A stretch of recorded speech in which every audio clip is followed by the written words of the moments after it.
Hello there.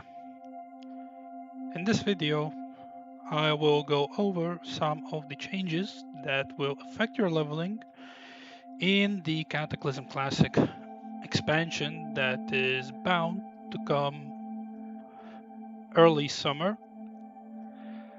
The things I will go over here do include the questing, how the quests were changed, how the chain quests were added, and how it was completely basically revamped in a way that is a lot more friendly for beginners and for people that have no idea what this game is, how to play it, or people that never been anywhere beyond the Lich King expansion.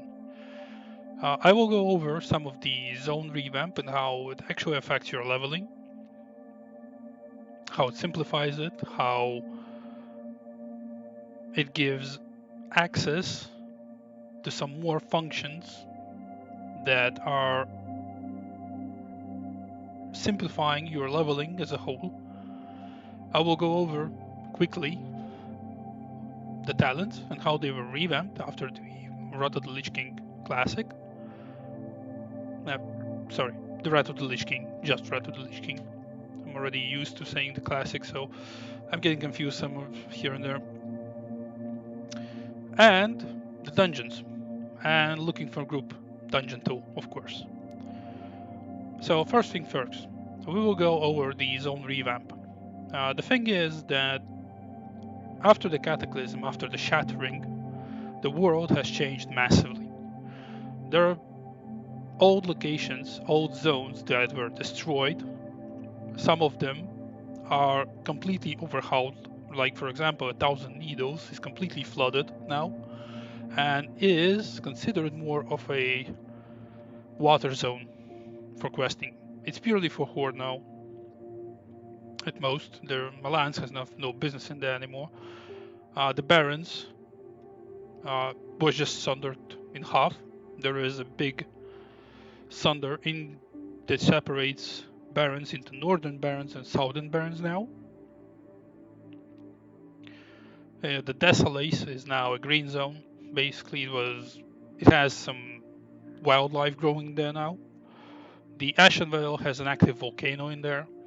The Stranglethorn Vale was also sundered in two pieces, which is now Northern Stranglethorn Vale and the Cape of the Stranglethorn Vale, or the south part of the Stranglethorn Vale.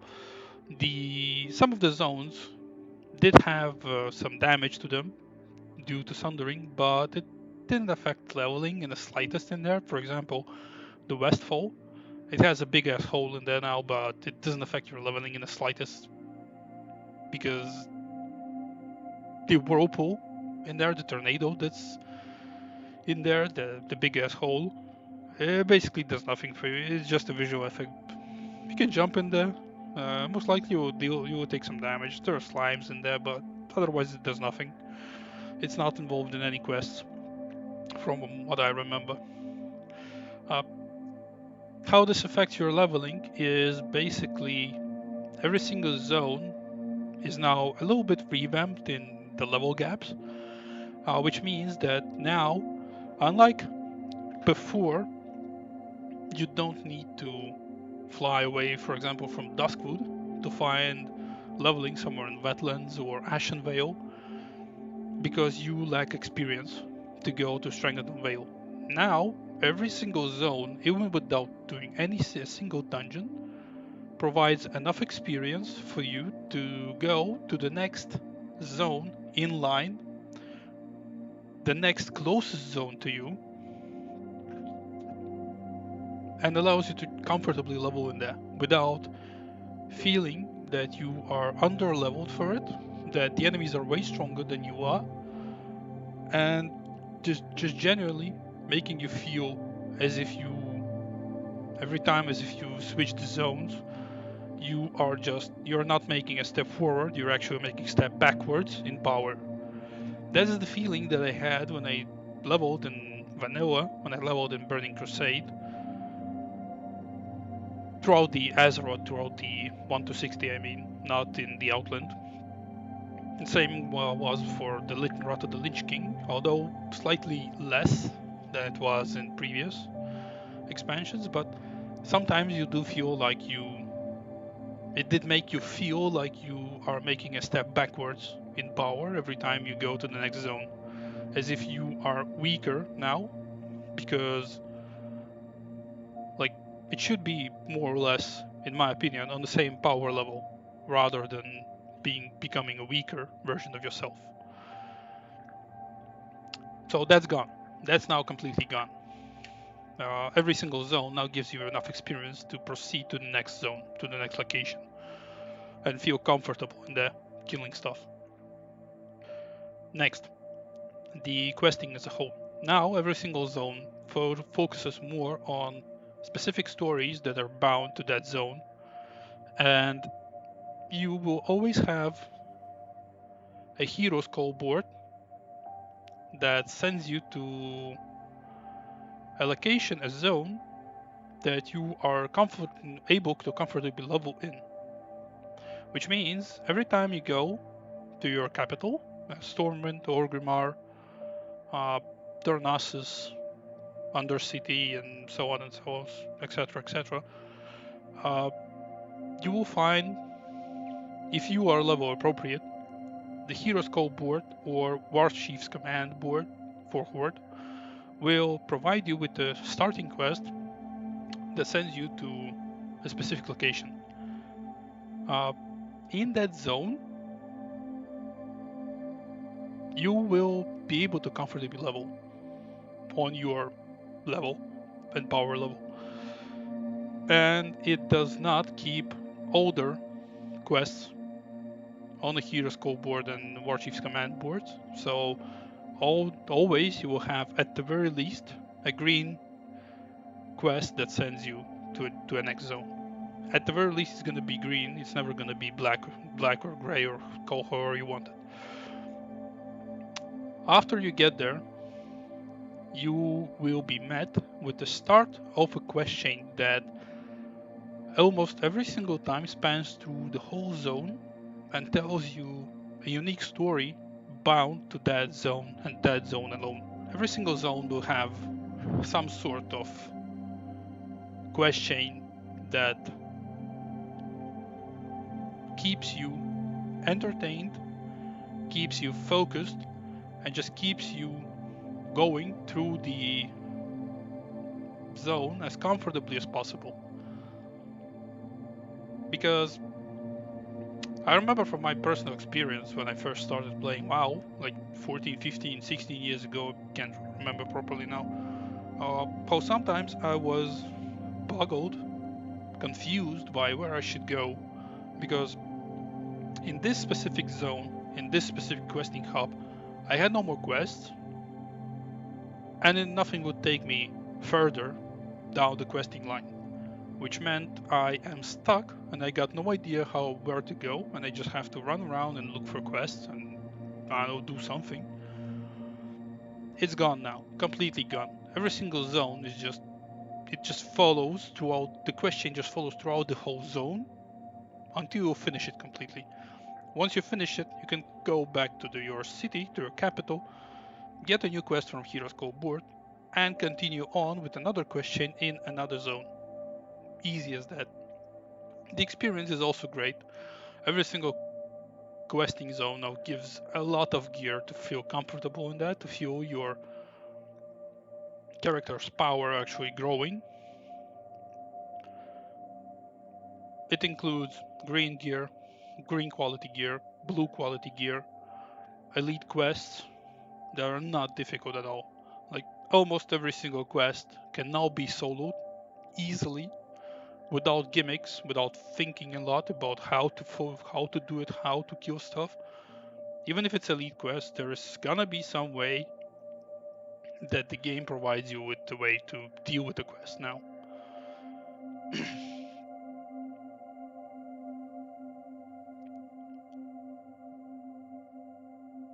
Dungeons.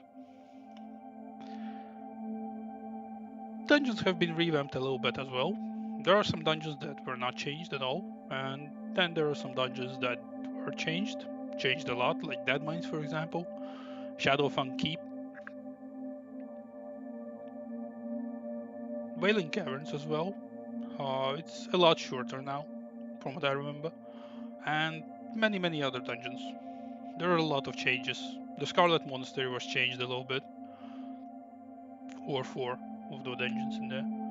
But the biggest change to all of the dungeons are quests. Again,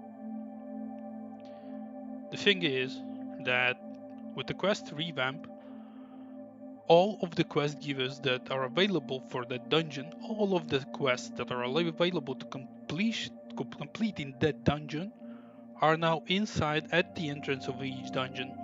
So this means when I go inside Dead Mines, from the very beginning, there is gonna be someone that gives me a quest for the Dead Mines.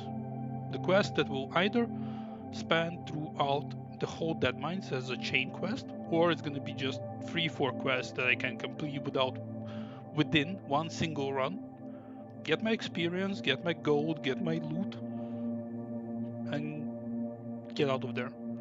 And there are no quests around the world that you have to find, like go to Duskwood, get one quest, go to Redridge, get another quest, then go to Westf, get another quest, then go around the Storming to find some woman that gives you another quest. That shit is gone, completely gone. Now you all have all the quests for the classic game, the, let's call it vanilla zones, the outland zones, the northern zones. Every single quest is going to be inside the dungeon now, at the beginning, at the very entrance. Not before the entrance, but inside the dungeon. Which makes it a lot easier to deal with those quests now. You can just queue up for the dungeon instead of going, for example, random dungeon finder. You can just queue up for the dungeon, specific dungeon, complete it, including all of the quests without even seeing the dungeon at all, the location where the dungeon is. Take all the experience you can, and just queue up for the next dungeon. Do the same, and just like that you can complete all the dungeons, along with all the quests inside. And you get massive boost of experience, because it gives tons of experience. And don't forget the gear, of course, because with the new Talon revamp, all of those dungeons are gonna be also an easy kill. The Talon revamp is now allowing you to pick up a couple of major upgrades at level 10 already. Whenever you reach level 10, you get to choose one of your 3 specializations. Be it a healer, a tank, a DPS, it doesn't matter. But at level 10, whenever you choose a specialization, you get one ability, basically your main ability of that specialization. You get a massive boost to your stats, or some ability, or just something like passive effect that allows you to heal more, block more, DPS more, give you more agility, more strength, boost your pet's damage, so on, etc., and so on and so on. And all you have to do is just pick a specialization, and you get those boosts instantly. And starting with level 10, you also get 1 talent point every 2 levels, until level 80, and with the exception of level 10 and 11. At level 10 you get 1 talent point, at level 11 you get another 1 talent point, and then every 2 levels you will get a talent point. Talents being reduced by half the amount of talents. There are no more useless talents like 1, 2, 3, 4, 5% crit chance, where you have to spend 5 points for that. Now every single talent you use is going to be relevant. Like increasing damage of your abilities, giving you a proc chance, giving you more stats. Well, at the end of the day, it turned out to be another rant about leveling this time, with more specifics, I guess, about what changed and what didn't, how it affects your leveling, how it doesn't affect your leveling. But if you watched it till this moment, thank you. You're awesome. Thank you for watching this. Any support, even just watching this whole video, is great for me. Please do leave a like and a comment below if you liked it or not. And if there is anything you want to know, in the next video, and I will be sure to cover it in there. Thank you all for watching this. You're really awesome people. Thank you, and I'll see you next time.